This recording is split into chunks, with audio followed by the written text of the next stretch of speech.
upgrades.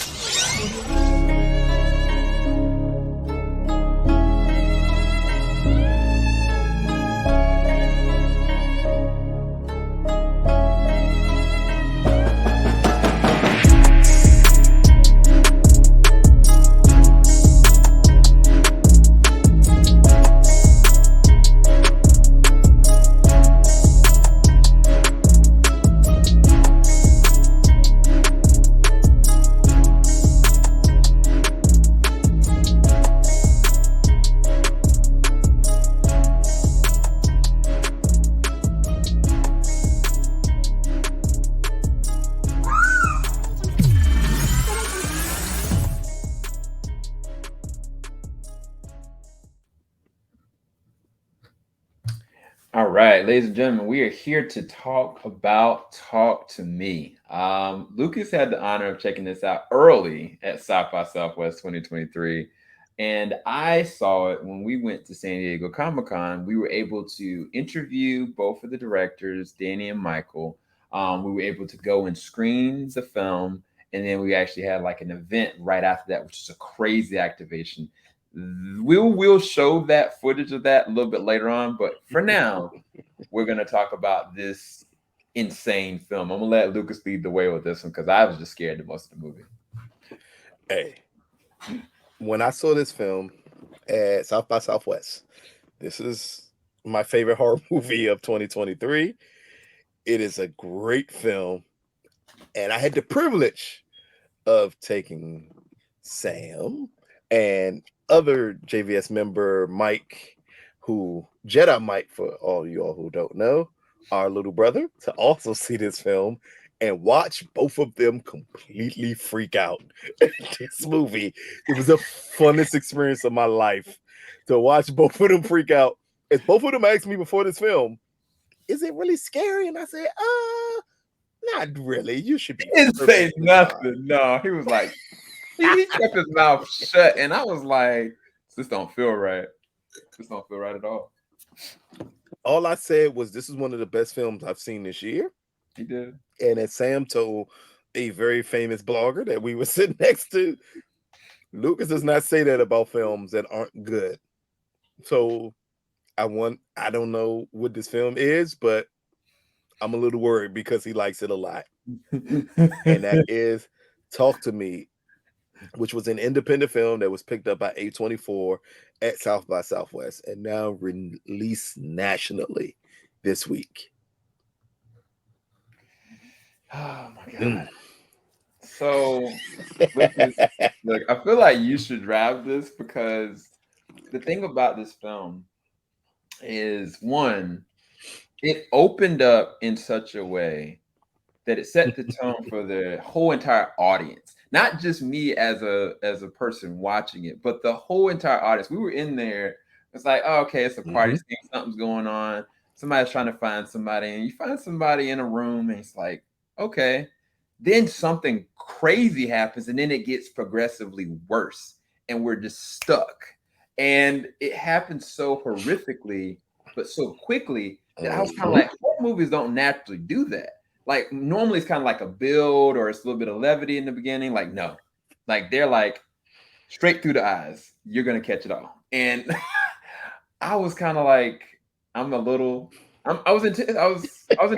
I'm not gonna lie. Like, I'm not even gonna fake. It was like I was intimidated as a critic, not as somebody as a viewer. As a viewer, of course I was scared.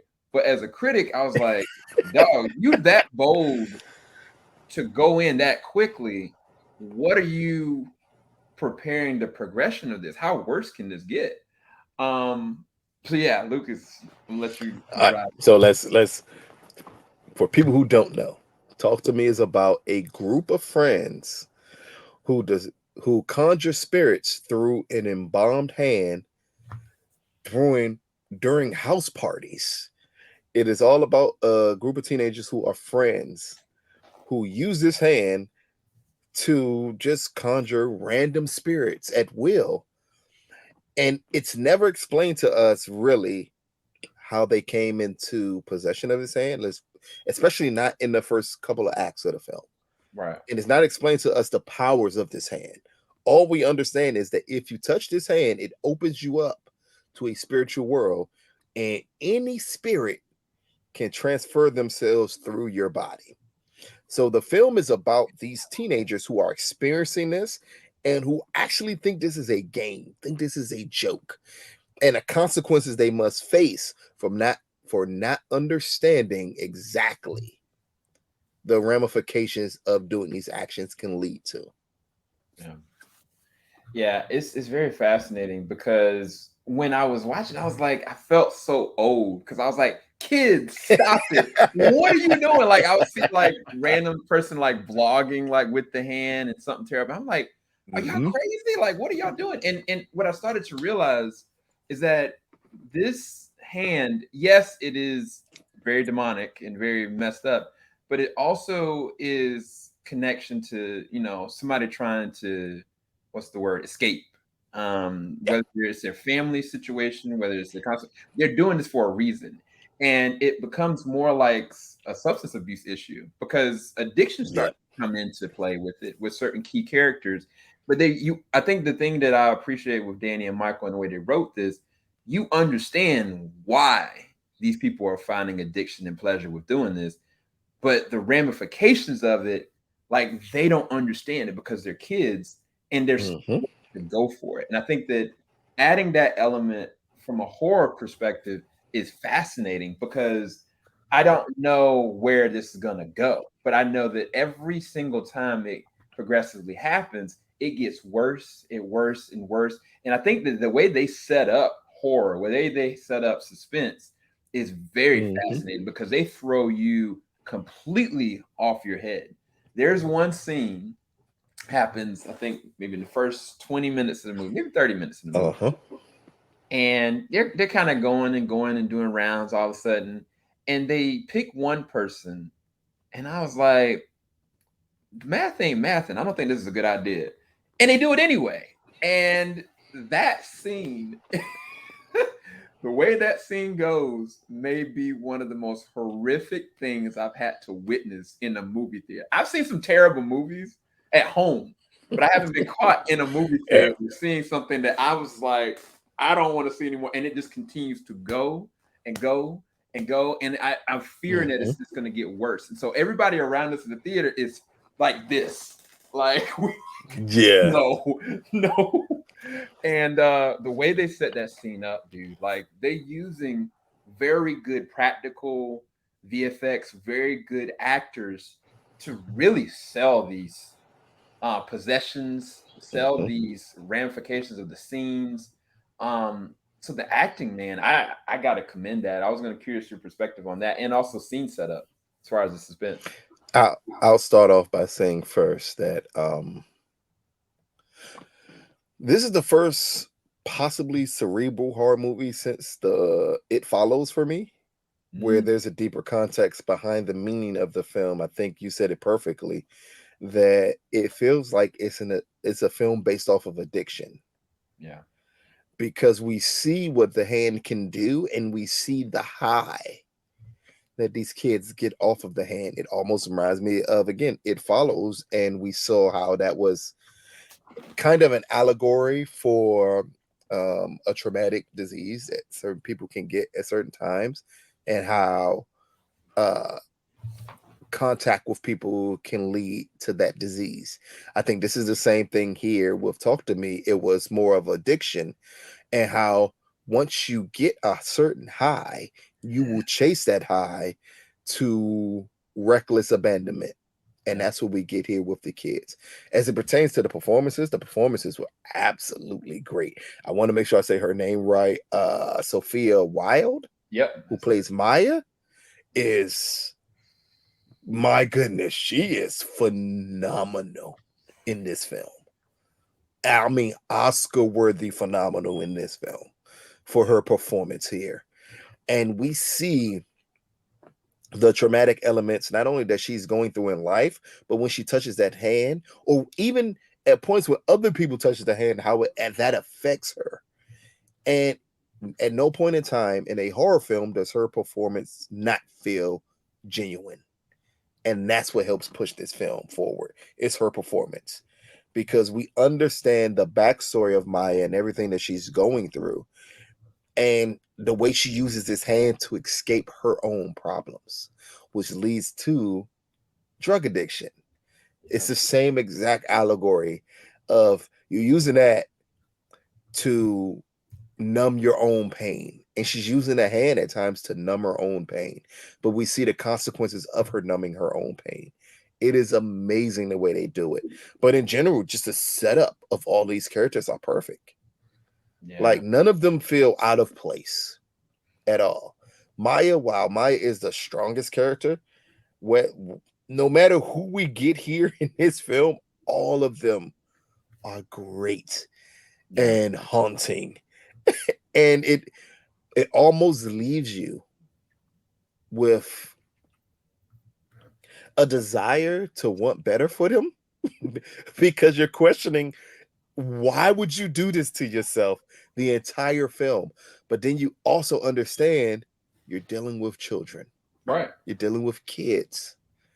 All they think about is the instant high they get from doing this, and not the ramifications of it as we're sitting there as an audience. As Sam said, everyone covering their eyes, everyone like trying to say, oh, I can't watch this, I can't watch this, including Mike, who is as close to a teenager as we get from TeamJVS here.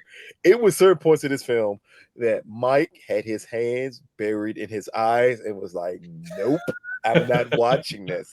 And I'm sitting right next to him and I am laughing every part of my body that he can't watch this movie. But I fully understood why, because everything that happens feels so realistic. Yeah. That for people, it can lead you to questioning a lot about your own self and your own faith while you're watching this film. And that's what a great horror movie does. It makes you question your self-being while you're watching it. Yeah.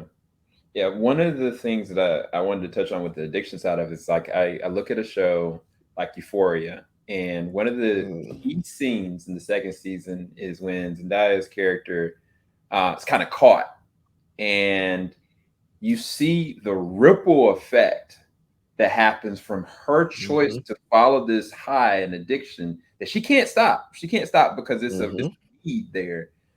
But she doesn't care how much destruction it's causing. She thinks about it, but then she doesn't. And I think that in this movie, there are certain cycles of addiction. Like even there's an OD.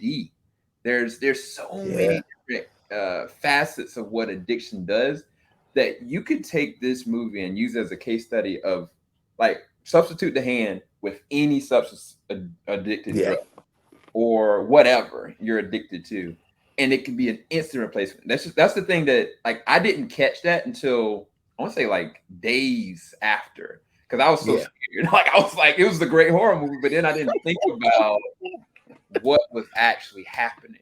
Because even at the end of the movie, you really need to I recommend you pay close attention to what's actively happening and what's happening to everyone. Yeah, there's a seduction there and there's an addiction there, and people follow other people that are thriving in need, that have a feeling of need to feel something. And again, I gotta credit them for the acting, dude. Like some of those scenes, they come off on like joking around and funny to a very hint of something very harsh that a teenager wouldn't think about consciously saying, and then says it, and then them having to deal with the ramifications of that fallout. And then the horror side of this, like some of the scenes were very physical. And I was like, dog, how do you contort your body in such a way? I noticed the same actor, and I know they had to rehearse it in a certain kind of way to make it work. But then the VFX, like the practical effects of the body stuff, like that junk was creepy. I was impressed.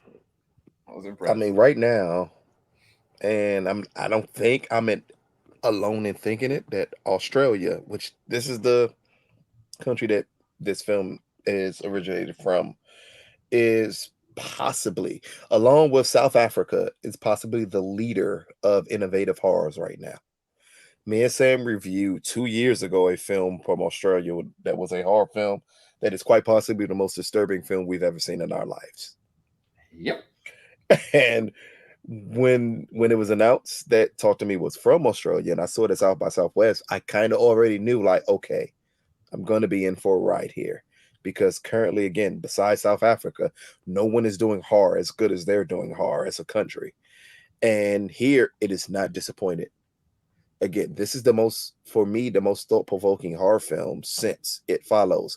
While you get the films that, for lack of a better term,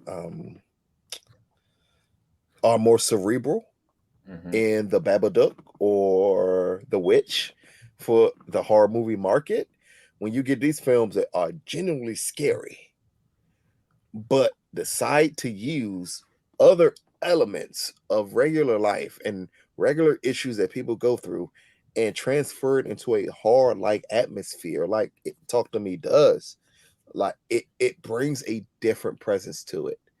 We were in a theater full of people, and I saw us leaving the theater and everybody was disturbed by what they saw. Very. But everybody acknowledged how great the movie was. But they also acknowledged, like, it's clearly a deeper meaning behind this movie. Right. And that is what you need out of horror nowadays. It's great to have the slasher films. I absolutely love them. It's great to have, well, not for Sam, it's great to have the Exorcist films, which I absolutely love. But here, I think it's also great to have films that take a real life issue, put it in the mix with a horror element, and then give it to you and leave you up to your own interpretation of what that film is. And that's what Talk to Me does an amazing job at. And this was my second time seeing it. Upon my second time seeing it, it was stuff I did not see the first time that I absolutely love the second time going around. This is a film that is set up to be viewed multiple times. It is a film that's set up, if you're a horror movie fan, if you're someone who absolutely loves horror as much as I do, this is a film you cannot miss in theaters. Yeah. And I do want to reference the Australian. So this is the film that we were talking about. Oh, Coming Jesus. Home in the Dark. Daniel. Whew. This was traumatic. Well Yes. done, but I don't know if I could ever actually watch it again. And I think that those are the links that they're willing to pull. And I think that's the fascinating thing with watching films that aren't in the States, that they don't put boundaries and limitations on how they want their stories to go, no matter what. But I do think that Talk to Me wasn't just grotesque to be grotesque. Like, it's not just shock value. There's a whole purpose behind it, and there's an actual message behind it and a theme. Now, I don't fly with the whole possession thing personally at all. And I think I would watch this again reluctantly in my home during the daytime. But if you are a horror fan, I think that this is something that you cannot miss. And I think that it's actually doing very well at the box office. I'm not mistaken. Lucas, what was It is A24's one of their highest grossing films opening weekend that they've ever had. The film cost $4 million to make. They bought it coming out of South by Southwest. The film made $10 million its opening weekend. It is a highly successful film. Wow. Like, I'm not gonna tell y'all. I did a review for this film coming out of South by Southwest, and I never released it because I said, okay, it's one of the films where I feel personally it's hard to talk about and people can't see it. And we get that a lot when we do a lot of these film festivals because a lot of these films are independent.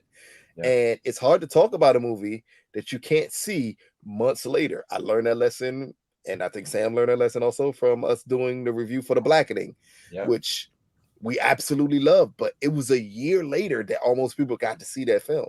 So for Talk to Me, I said, okay, the moment it was picked up, I said, I can wait until it releases so people can understand just how great this movie is.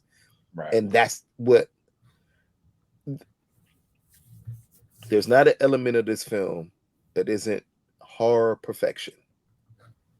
And that's highly important here. Yeah. Because it fully understood, the directors fully understood what they were making here, and they fully understood how important it was to do a horror film. And the character of Maya is one of the best characters in a horror movie that I've seen in at least the last 10 years.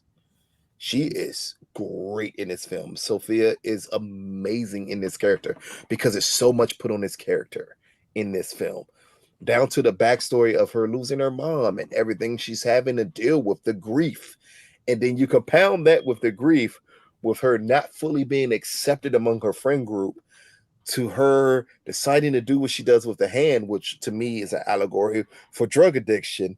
And we fully understand, like, okay, so if this is a kid who's not accepted and turns to drugs to not only be accepted, but to release the pain and anguish that she's going through. Yeah. What does that do to someone? And this film does a great job of pinpointing what it does to someone when they're going through all of those problems. Yeah. No, man, look, my closing remarks on this is I was terrified, but I also was riveted in what they were trying to establish within the context of the story. The story is not Yeah. just about the horrific possession of these teens, but it's also why they're trying to escape within a possession that is technically a drug, and how important it is to kind of talk to each other about like what's really going on, because a lot of this and throughout the whole entire movie could have been avoided if somebody would have just had a real deep conversation. And Yeah. it's not just the kids talking to each other, it's also the parents. And so it's very fascinating Mhm. that we just went back to back talking two different movies, but we just got done talking about TMNT New Mayhem, and that in and of itself was also a very specific study of something as well. And so this was a very good horror film, probably the best horror film I've seen this year. And I probably won't see any more horror films this year because I'm too afraid. But this is one that was so good that I would go back and watch again, if nothing alone for the performances and the practical effects. But for first time filmmakers, dude, this was Man. phenomenal. And I give Danny and Michael credit for all of it. Thank you so much for allowing us to be able to interview you before seeing it. I want to talk more about the after party, but we'll save that for a completely separate video. As far as my review rating, I don't see any issues with the film. It's 10, so either 9 or a 10 out of 10. I don't have any stake in this because I'm not a horror fan. This is just clear and cut. It was really good. I think the last good horror movie I saw last year was Black Phone, and I think that was the bar for me. So Yeah. this one hit that, if not more. So Hey. And a little bit of information that most people do not understand. These two directors, while great, also were on the crew for the Babadook. So they understand what it takes to make a great horror movie. yeah, And what they did here was make a great horror film.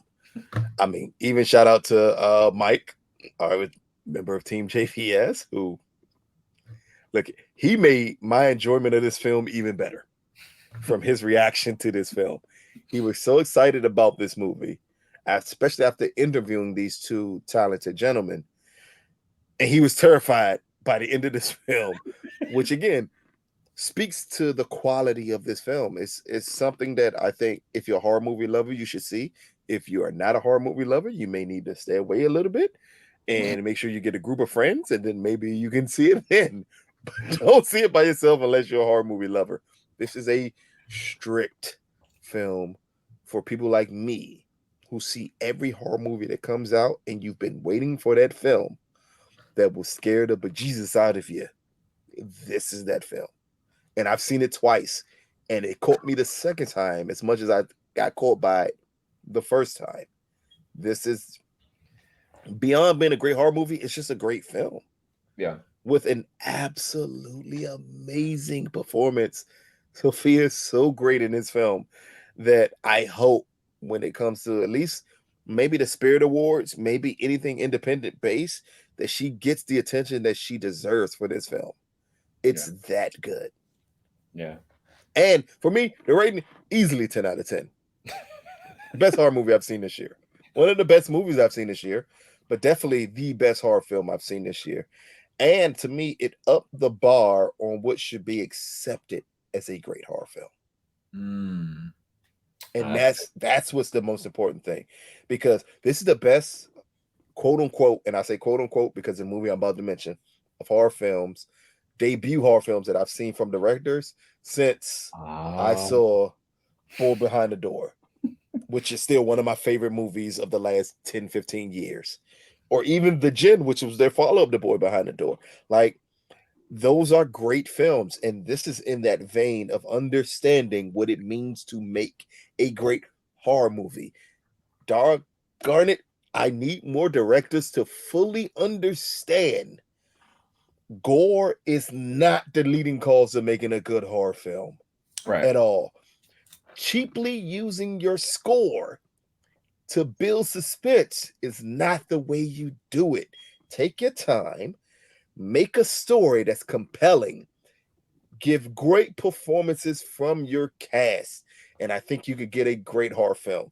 And again, this is the first time I ever seen Prominence, and it's amazing to me that the last 2 or 3 horror films that I saw that I thought these gentlemen can lead to the future horror are from directing duos. Right. That should tell you something here. Yeah. I do want to talk about one thing before we leave, is that there was a moment in the movie where somebody was kind of walking up the theater, and we all looked and we thought that they had said something. And everybody looked to the person as they were walking up. And I think that that is their small little details and attention to horror, which is sound. And they did a sound mix of something, and you can hear it at a different location. And I was like terrified because I was like, was that the movie? Was that somebody else? Like, was somebody trying to play with me? And then the person was like, I didn't do it. And then everybody's now zeroed into the film, and then something happens in the background so quietly. So yeah, shout out to them as far as the sound mixing as well. But yeah, you heard it here first, you guys. Like, go and check it out. Be forewarned. Hey, hold up. Justin and David, look here. I've never ever thought someone could contend with your 2 movies. But boy, did Danny and Michael contend with it here. Hey, I'm just like, hey man, y'all 2 are up, because right now, you four directors, amazing directors to me, are what it means to lead the category of great original horror films. And Talk to Me, Boy Behind the Door, The Gin, like, I think you all are in a class by yourself here. And to me, that says a lot based off of original thoughts, original ideas, and just combining that to make movies that are enjoyable for horror movie fans. So, hey, I'm just waiting to see what's next here at this point, Joe, because I can't wait, because I love Talk to Me, and I have not loved a movie like this since I was enthralled and told Sam, like, hey, we're going to review Boy Behind the Door over and over and over again. I don't care how many times I got to talk about that movie. And I feel the same way about Talk to Me. Like, this is a great movie. It's about time people respect horror. Stop making these bargain basement horror movies. Granted, I'm still going to watch them, but stop making them and make me great horror. And this is a great horror movie. And Talk to Me. Yeah, you guys definitely go and check it out. Let us know what you think in the comment section below. Make sure you hit the post notifications button if you haven't already, because we will be releasing a lot connected to Talk to Me. The interview is already available right now, but we got some other things that we're going to be putting together and piecing together. If you guys want us to do maybe a watch party for Boy Behind the Door, maybe we can do that. And we got to do one for The Gin, because The Gin is listen. Hey, listen. Because I want to bring the directors on that. The excellence of doing a film in an apartment that is terrifying is great. Yeah. I mean, like, I'm absolutely lover of horror films. I watch every horror film that comes out. I don't care if it's independent. I don't care if it's studio made. I just don't care. I've seen XYZ, which I think is one of the leading studios on horror right now. Like, I love every single one of them. Talk to Me was special from the moment I saw it. And again, I did not feel that way since I saw Boy Behind the Door at Fantastic Fest in 2019, I think it was 18 or 19. 2020 or 2019, one of two, that we saw that. I felt the same way when I saw Talk to Me at South by Southwest. Yeah. So again, this is a film. Any theater locally to you that's showing it, watch. Go see it. Please believe you're going to absolutely enjoy it. Don't go alone. We're gonna go. Thank you guys for watching. We appreciate you guys. Peace. Filing out the top of I can see the skyline, 50 mile radius on my timeline.